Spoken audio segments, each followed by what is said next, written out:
This is Nithin Ramachandra from the NR Media and our sports show, back with another episode. Man, today's a big day. Happy Tuesday. Happy election day to everyone. So please go vote out there. Whoever hasn't voted yet, please go vote now. Today's a big day in America. Big day. So, and also today's NFL trade deadline. And I got a perfect guest for that on the show. But before we introduce him, fans, please tune in on our Spreaker app. Everybody knows about the Spreaker app, where you can tune in, ask questions, and we are live on iHeartRadio, Spotify right now. So please tune in. Everybody, please tune in. And all New York Jet fans, this is a special treat for you too. So please tune in, all the Jet fans. And without further ado, I have Bilal Powell on the show, a former NFL running back who played for the New York Jets throughout his career. Man, what a great career, great running back in the league. And when healthy, man, he was a force to be reckoned with on the field.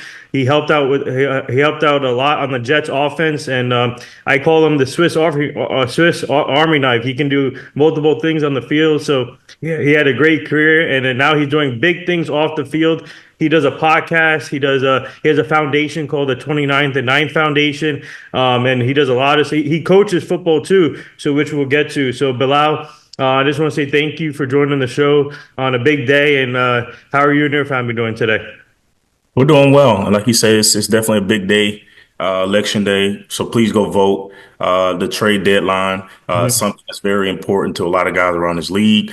It can help guys, change the direction of their career and the rest of the season. Yeah, but before we get into your career, just talk about the trade deadline real quick. There's some moves that happened today, and one of them, the Cowboys made the move of getting Jonathan Mingo from the Cowboys, and now Jerry Jones is getting criticized on Twitter already with that move, because the Chiefs were able to get a better deal with DeAndre Hopkins, and now they're comparing that deal. So let's talk about the trade deadline in general for today. It's a very important time. Honestly, you get those teams that they try to get guys in to help them, pretty much fight for the remainder of their season. Teams that are on that borderline of being knocked out of the playoffs or making it into the playoffs, and you also have time to move around some money. Maybe you brought in a guy that you think wasn't able to help you win this year. And the best thing for you and the organization is to try to get the best picks and future picks and things for the future of the organization, sending them off to an organization. Or maybe he's a cancer, or maybe he's a guy that just doesn't want to be there or just doesn't fit. So you get an opportunity to get some kind of picks or, something for that guy. And, it's this time you see Hopkins is doing a very great job over in Kansas City. He fixed that schemes, well. He's not looking to be the number one receiver. Andy Reid does a great job of sharing the balls with those guys throughout that offense. So it'll be interesting to see what all entails today. Yeah, so talk about your career. Tell our fans, you were born in Lakeland, Florida. So talk about growing up there in Florida, and when did you start getting interested in playing football? I'm from Lakeland, Florida. Listen, that's the heart of football, man. Florida in general. When you're talking about putting out NFL players, the first thing that comes to mind is Florida. We're one of the most dominant states when it comes to putting out the talent. But it was pretty much you. If you're a boy in Florida, you're pretty much born with a football in your crib. So football was a love of mine at a young age. We look at it as we want to make it to the NFL. We don't even think about college. We think about NFL. That's how hard our standards are down there. Lakeland is a very small city in between Tampa and Orlando, Florida, but it is definitely a very competitive city. We're putting out Division I football players left and right. We're putting out NFL talent. So just from a young age, I knew what it was like to compete with the best of the best because we played with the best. So it helped me throughout my life to just go on and be a competitor. It's a pretty poor city, poor area that I grew up in. I had some people that helped guide me through those things and help get me out of certain environments and situations. And I look back on my life now, and I'm still continuing to see young dudes come out of that city, and that talent is just spread throughout the nation. Well, Yeah, and speaking of football in Florida, who were some of the players that you looked up to throughout your career and before you played football? Who were some of the players that you looked up to? So two players that I definitely looked up to was a guy by the name of Prime, Deion Sanders, who is a Fort Myers, Florida native, south of where I grew up, and a guy by the name of Emmett Smith, who grew up in the Panhandle, Northern Florida area. Two Florida guys, two legends, two Hall of Famers. Ray Lewis, obviously, is from our hometown. Desmond Clark, Freddie Mitchell, just to name a few guys. And you looked up to those guys.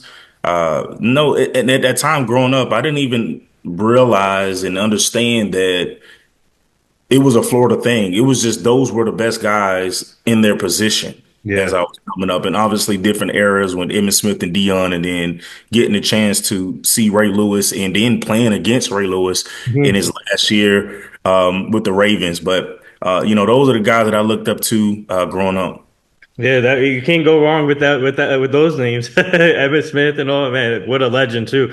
So we already have a fan question for you on my app here on the speaker app. One of our fans is a big Jet fans, and they want to get your take on the Devontae Adams trade so far. What are your thoughts on that?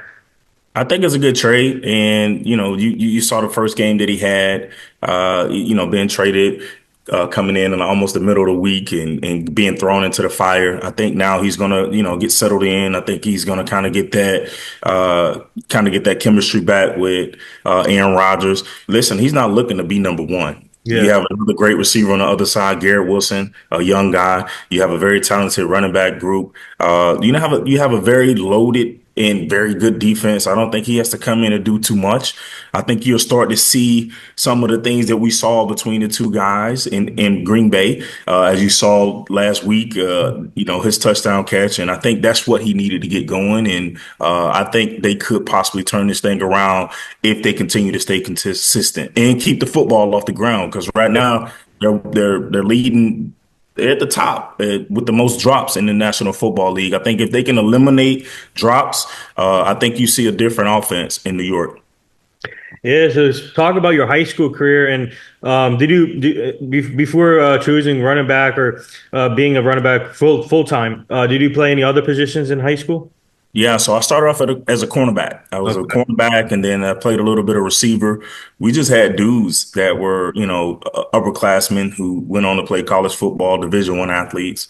And I just had to come in, earn my stripes. I didn't get a chance to play running back until my senior year of Yeah. high school, and honestly, at that time, my scholarships doubled when I changed my positions, and I was labeled as an athlete instead of a corner or running back. So going through the recruiting process, there were a couple D1s, big time Power Five schools that said, "Hey, you can come play either cornerback or running back. It's your pick." And I decided to choose the University of Louisville, where I came in as a cornerback, and Yeah. I think like a week into training camp, my freshman year, they moved me to running back, and I guess that was just history. Yeah. Speaking of how long, so how, did you were you considering staying at cornerback, or who influenced you to change position, and how long did it take you like to transition from a cornerback to running back? I think corner. I always consider myself a good athlete, Yeah. and I think if you were to ask me, I think running back came more natural. Hmm. And I came in as a corner, and obviously we had some All Americans on the other side of the ball, guys like Harry Douglas, who had a Yeah. very good career, Mario Uridia, who's 6'6" receiver. So I got the chance to go in and see what it was like to guard Division I Hmm. receivers, in the Big East Conference at that time. And I think it came when we were at a practice and they needed like a scout team running back. Hmm. They just threw me in and it was like, "Hey, we need a guy to come." And I was like, "Oh, I'll do it." And I ended up breaking like two runs Wow. against our defense. And I think the running back coach at the time, Tony Alford, he noticed it and immediately after practice was like, "Hey, I went back and watched your highlight tape. Do you want to stay at corner?" And I was like, "Nah, I mean, I play running back." And he was like, "I have a white jersey in your locker." Oh, And wow. that was just it, man, from there. That's wow. What a what a story there. Yeah. We have another fan question for you. They want to know what are some of your best moments as a Jets player throughout your career? Some of my best Jets moments were definitely the times that we did beat New England. And the time that we did beat New England, I think one of my most memorable moments had to be my first reception touchdown, which came against the New York Giants. And we went on to go into overtime and ended up defeating them. And we went on the run, and we ended up falling one game short of the playoffs. But man, that was one of the most memorable times. It was just a good team. Just the locker room was great. It was Todd Bowles' first year. Yeah. Uh, Guys bought into the system, and that's probably one of the most memorable times um, as a New York Jet. Yeah, would you say I'm just curious, would you say playing both sides of the field gave you an advantage from these other players that were playing against you or playing with you in when you were playing? Would you say that it was important for you to learn both sides, but you got to learn both sides, so did it give you like the advantage too? Yeah, I think a lot of guys come up playing both ways, Yeah. especially high school, college, guys actually convert to other positions a lot in college and high school. You rarely see it in the National Football League because, you are what you are at that time. Rarely do you see guys change positions, but I think it gives you it definitely gives you an advantage when you're talking about playing both sides because I played corner. I understood coverage, Yeah. so it allowed me to see it from coming out of the backfield, being a receiving back on third downs, understanding leverage of a corner, what to expect if he's outside. Probably he has help inside, so I'm thinking zone. I'm thinking if he's pressed, eyes locked on his receiver. I understand that it's man to man, so there's a chance that this linebacker has me. I look at the rotation of the safeties, like those things came from playing corner, understanding what was behind me when I was playing corner. So, I always look at it, as a running back, I don't have to see the whole picture, just have to break down my side. And it was an advantage for me coming out of the backfield. Yeah. Well, talk about what do you like about playing at Louisville? You put us some big numbers at Louisville, and what did you like about Louisville's atmosphere playing in front of those fans and talk about what was the biggest key when you committed to Louisville? I had in the running my top three came down to the University of Louisville. It came down to Michigan State, Kansas State, and I ended up going with Louisville because at the time they had a high powered team. They just came off of a big win, Orange Bowl win, one of the biggest wins in school history at the time. And they were putting out guys in the NFL. They were recruiting a lot of Florida guys at the time. And I just wanted to go be a part of that. And when I got a chance to come on my visit, uh, they actually it was during the basketball game, and not only did I get a chance to like see a football program just grow over the years and win big games and put guys out, but I got a chance to sit in the stands and watch high powered basketball. And I wanted to be a part of that entire winning culture and just the energy that the fans were giving at the game. And in the state of Kentucky, there's no professional sports, no professional team. So you were the professional athlete, and it was a big college town. I mean, you're talking about 1 million people in the metro. That's huge for a college town. So I just felt the love and passion from the Louisville fans, and that's what really came down to picking Louisville. Yeah, and throughout in your career, you got the 14th field still All American and also first team All Big East. And talk about that. What did it mean to you to get those two awards? It was good. At that time, previously before that, we were struggling as a team. We went the best season before that. My senior year was 500. We went 6-6 with a very talented team. And after that, it was 5 wins, 4 wins.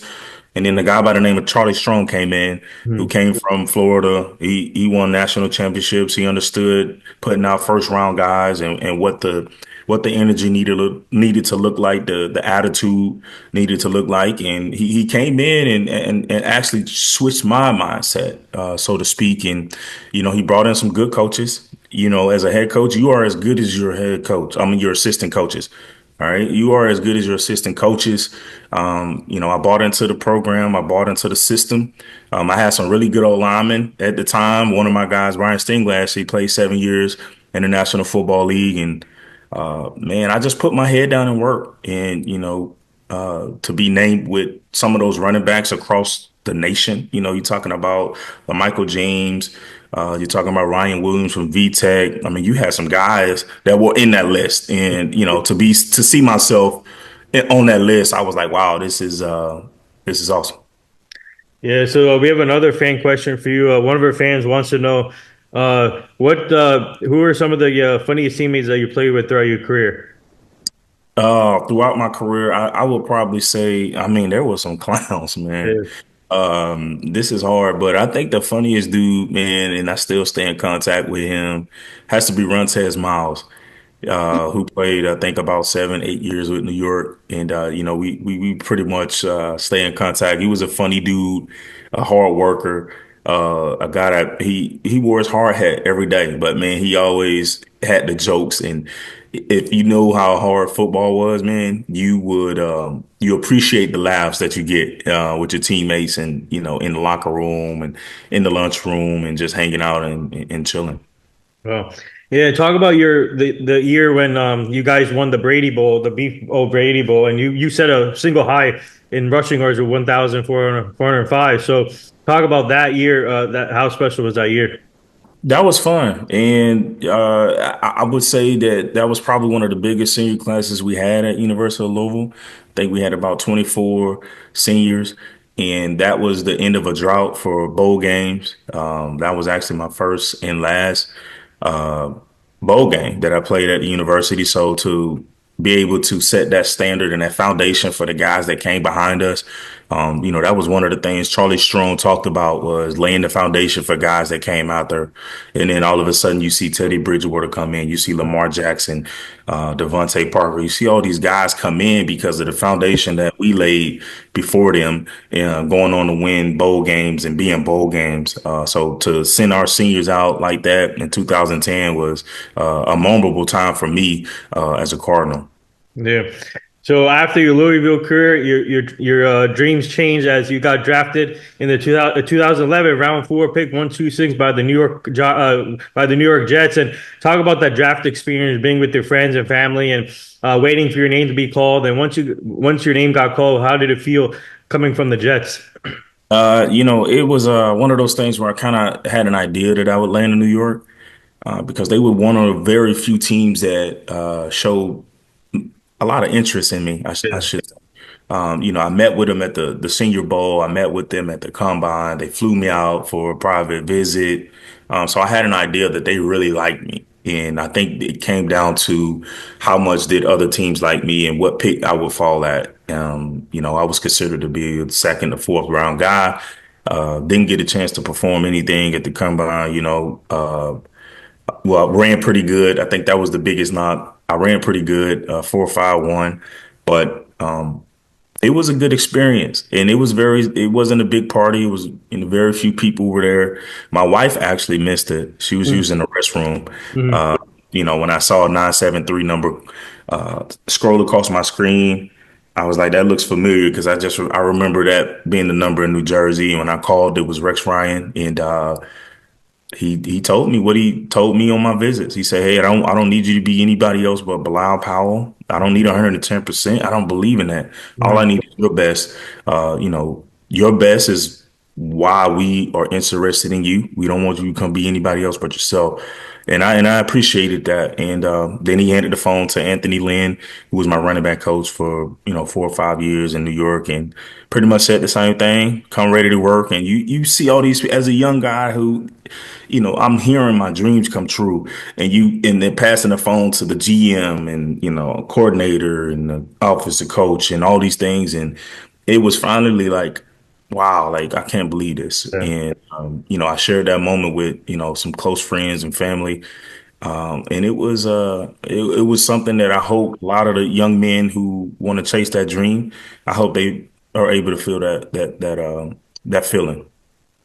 Yeah, and speaking of So the first year in your with the Jets, you guys had a great roster, and you had success making the playoffs with Mark Sanchez as quarterback too. And we actually had Mark Sanchez on the show 4 years ago, and we also had Antonio Cromartie on the show too. Also, your two former teammates.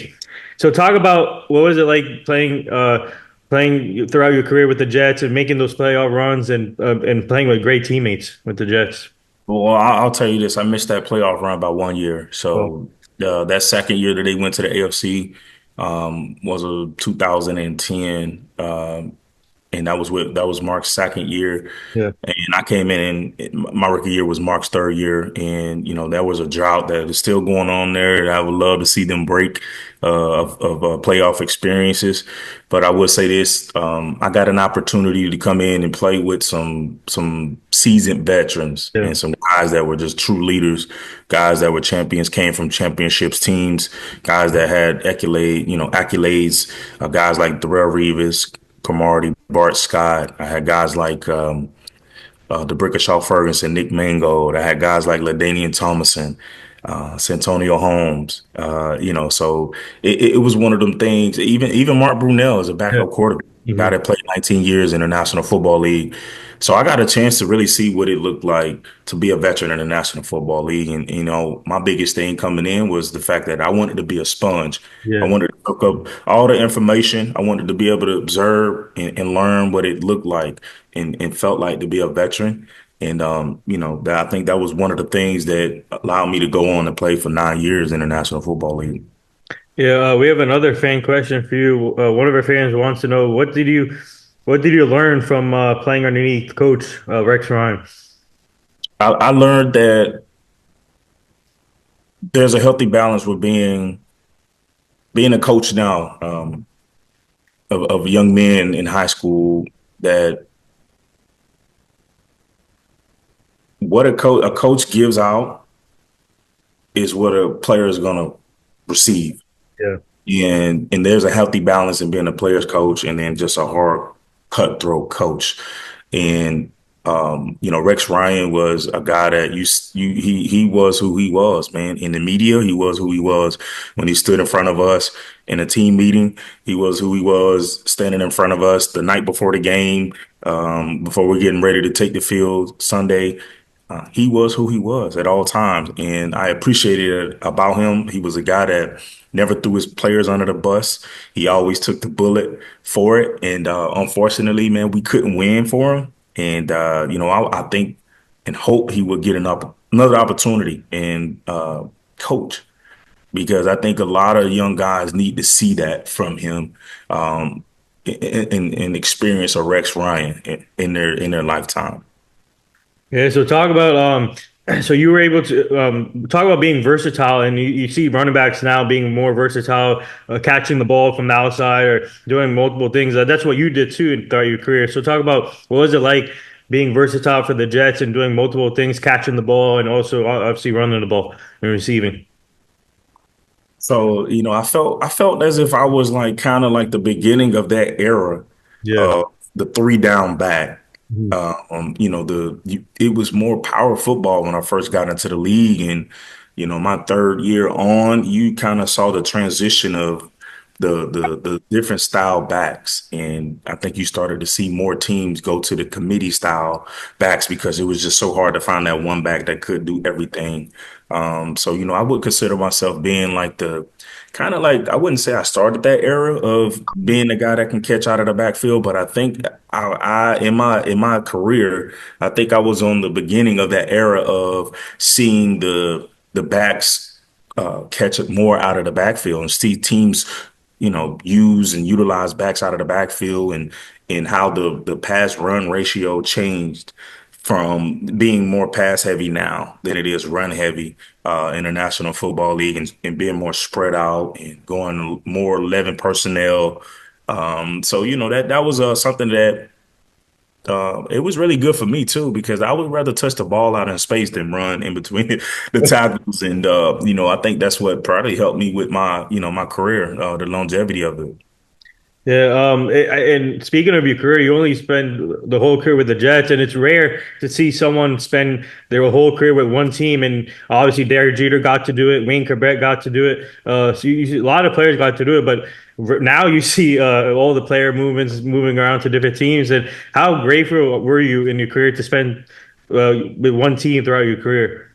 It was a blessing, honestly, because you have to think about your family Yeah. and picking up and moving, and the grass is not always greener on the other side. So, my decision to stay in New York multiple times, what came down to, I like the organization. Who knows what the other side looks like? And, I really wanted to stay to watch a Lombardi Trophy come to New York. And, I really considered the fact that I had kids and a wife, and I didn't want to bounce around because I saw guys leave once and then leave twice and three times, and guys become journeymen. So I felt that, one of my biggest goals, when I did, sign my first contract, was to retire with the team that drafted me.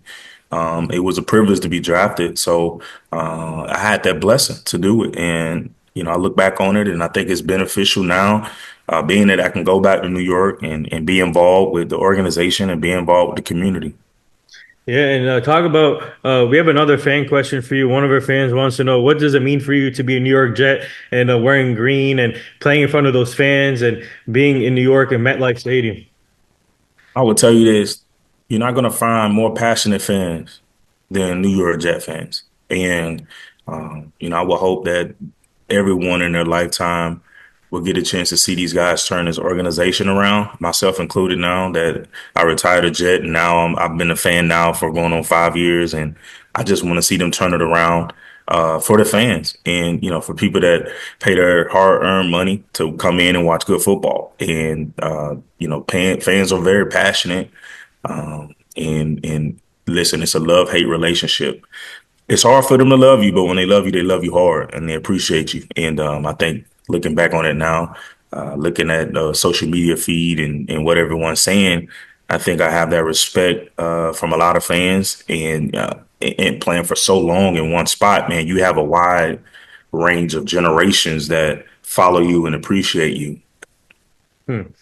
Yeah, so talk about now transitioning from your career, and now you do a lot of stuff off the field, coaching football. Also, you have a podcast and you have a foundation. So talk about what's it like to be involved, still be involved in the game and helping out the youth. Now it's all about the younger generation. Talk about coaching and helping out the youth.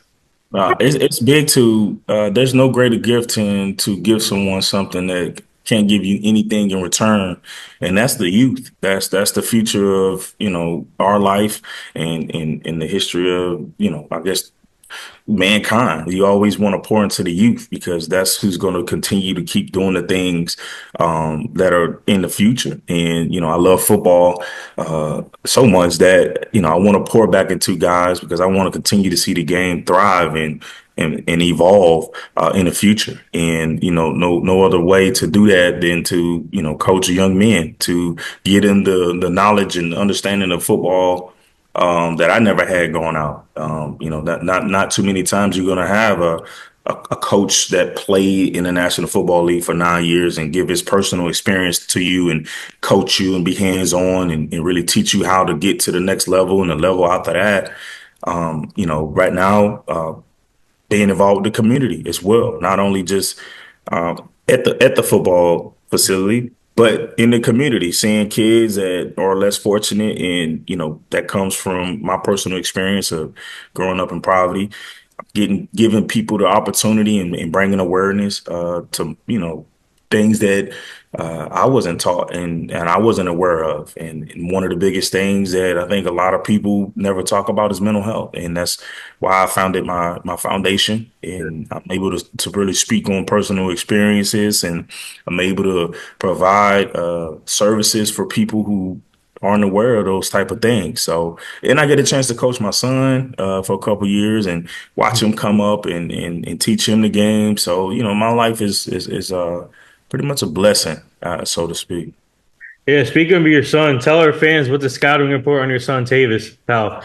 Yeah, so Tavis is a two-sport player. He's he's a combo guard in basketball, and he played a new position this year. He played corner this year. He normally plays like the outside linebacker, rover type of guy, but he's playing with older kids now. So I told him, I said, listen, man, you can't do that no more. So you better get out there and be a skills guy. And he played receiver, did a good job. He understands the game.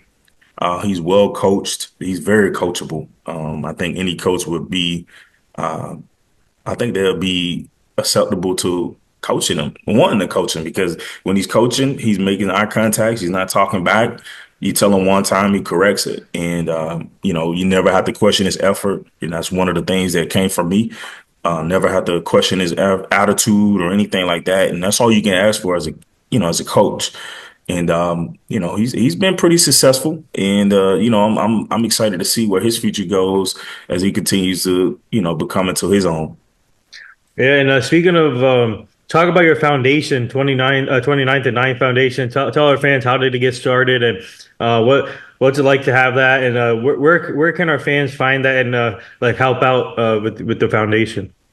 29th and 9th Foundation is a mental health foundation that I started and founded last year in 2023. And right now, man, we're still in works, and website. I have two clinicians on my board, and we focus on total body wellness and trying to bridge mental health and youth in the sports and the community. And we're just trying to create and provide services that a lot of people aren't aware of. We're trying to come into sports organizations and try to give athletes leeway to taking their game to the next level. And a lot of that has to do with understanding the mental aspect of this, because a lot of athletes, especially those physical sports, you kind of suppress the emotional side of your mental because you focus on the physical and you're taught to do certain things, but you're not really explained on how you should feel. And I think that's where we wanted to come in and provide what we do as an organization. And right now, I don't know if you know Gotham City, but Gotham City, they're doing a TIFA cause for us right now, where 100% of the proceeds go to our nonprofit. That's going to help build the website. That's going to help provide a coat drive that we're doing in December, and other services that we have in the future. So stay tuned to the website. Right now, you can find us on Instagram at 29th and 9th Foundation. And going on from there, continue to grow. You'll see a website coming, and a lot of content coming from that. Well, um, we have another fan question for you.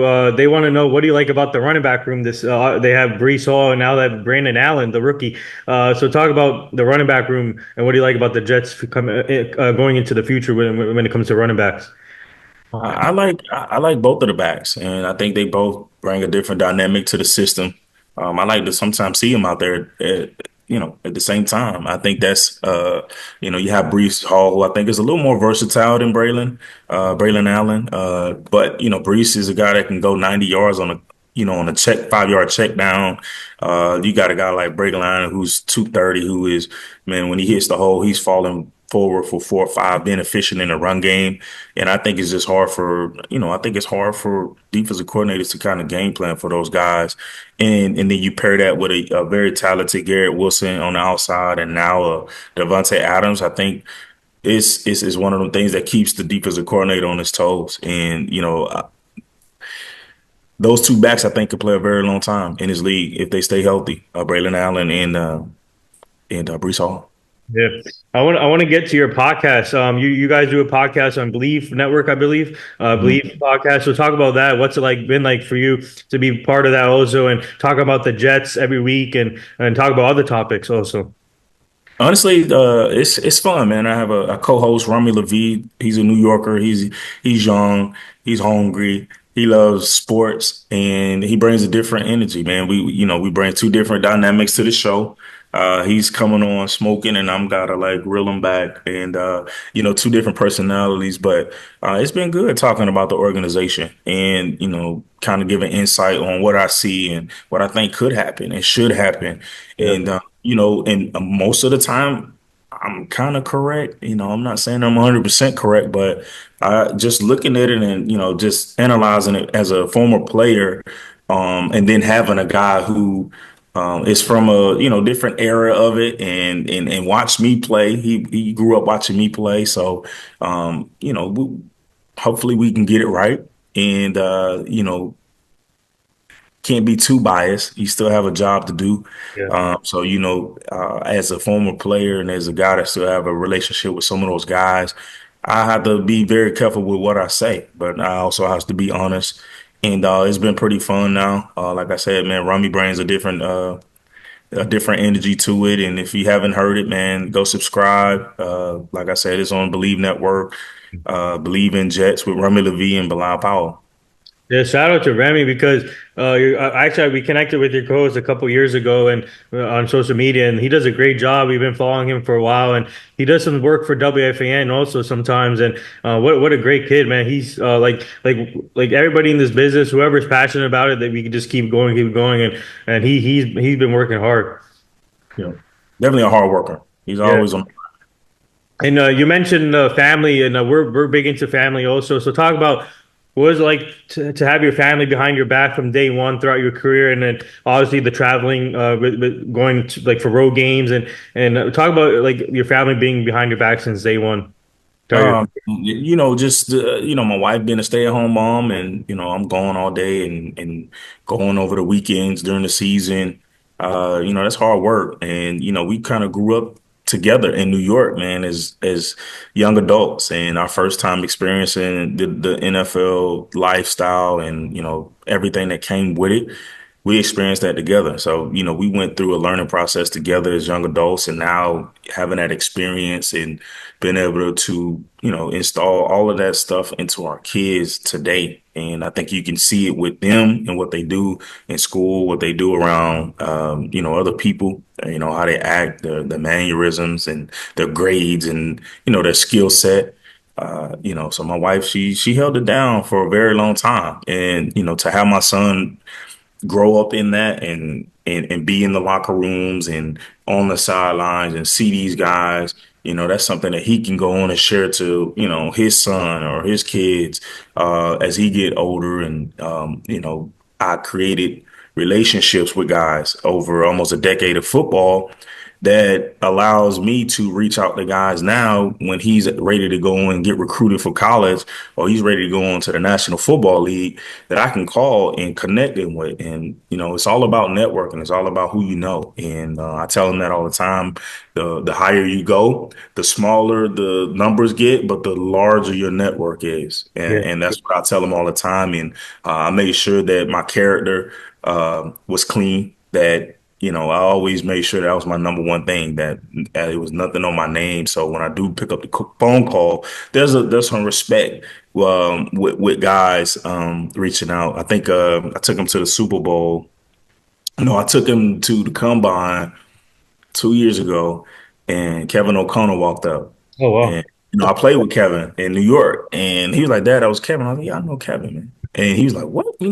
So it was just it's just good now that my experiences and what I did in the league is now I can roll over to him and help him because I didn't have that growing up, and I grew up in a single parent home where now I'm hands on with my son and I'm teaching him the things that I never knew. And it's not about giving him everything that I didn't have, right? So he's going to get that as long as I continue to teach him the things and be his own person. And I think he'll go on to be successful in anything that he does. And now he has all the resources now in this generation. Obviously, you and your or whoever the coaches that he's playing underneath, and you never know, he might be playing for the Jets in the future. I don't know, or any other team. So I can't. But before we let you go, we'll take one more fan question here. One of our fans wants to know: would you consider coaching in the NFL if the right opportunity comes to you? Yes, I would. I would. And it's definitely like you said, it has to be the being on the coaching staff now in high school, it definitely has to be the right situation. You want to be a part of a staff that, man, you like and respect, because it's a long, long, hard road when you're talking about coaching and going through these seasons of football and players and all these different things. But if the right opportunity come, I'll be more willing to go coach at the national football level. One final thing before we let you go, would you like to tell all the Jet fans or our fans would like to say anything to them, and also say what needs to change for the Jets in order to make this last run for the playoffs? I think they just have to be able to make the big plays when they present themselves, and that's on the offensive side and defensive side. I think if they keep the footballs off the ground, I think if Aaron is a little more accurate, so to speak, too. I watched some passes where there were some good passes, some overthrown passes. I think if you clean up the little mishaps, I think you can see the New York Jets kind of slowly chip away at wins for the remainder of the season. And they have to stay healthy. They're having a lot of injury issues right now, which is, it's around the league. So it's always the next guy up type of thing. But I think if they just continue to do what they're doing and clean up the little things, and the offensive line needs to do a better job too up front, then I think they should be pretty good. Would you like to give any shout outs to anybody or? No, I don't think so. So there you have it, Bilal Powell, former New York Jets running back. Man, go follow him on social media. He does some great stuff off the field now after his career. And Bilal, I just want to say thank you for joining the show today, and thank you to our fans for tuning in and asking awesome questions to Bilal. And please stay tuned for more episodes. And thank you again for joining. Keep up the great work. We'll stay connected, obviously, and good luck to your son with the rest of the way. And I hope. We see him in the NFL also soon. I hope so too, or the NBA. We'll Our see. NBA. Thank you. All right, man.